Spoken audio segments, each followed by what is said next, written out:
friends. I am up on the hill in the Presidio in Monterey, and I'm actually up over, you can see up over kind of the marina. It's a beautiful view up here. There's a nice little picnic table. But while I was reading this morning, I just came up a little bit higher so I could see over the bay and watch the sunrise.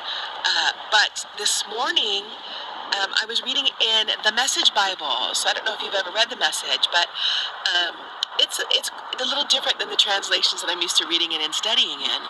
And I'll give you an example. Like in the King James Version, if you're studying or if you're just reading, believe on the Lord Jesus Christ and you shall be saved. So believe. If you read the Amplified, it'll say like trust in, rely on, cleave to, believe in.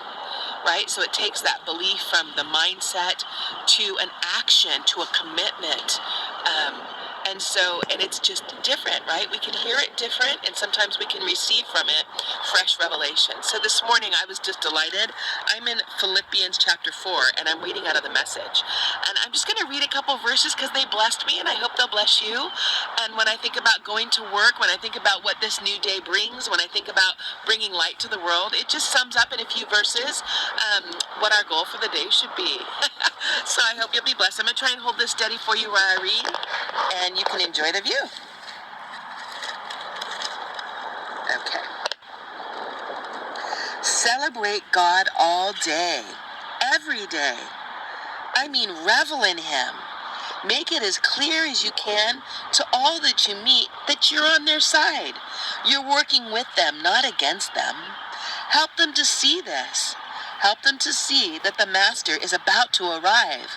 He could show up any minute. Don't fret or worry. Instead of worry, pray. Let your petitions and your praises shape your worries into prayers, letting God know your concerns. Before you know it, a sense of God's wholeness, everything coming together for good, will come, and it'll settle down inside of you. It's wonderful what happens when Christ displaces our worry at the center of our lives. So summing it all up, friends, I'd like to say, you'll do best by filling your minds and meditating on the things that are true and noble and reputable, authentic and compelling, gracious, the best, not the worst, the beautiful, not the ugly, things to praise, not things to curse.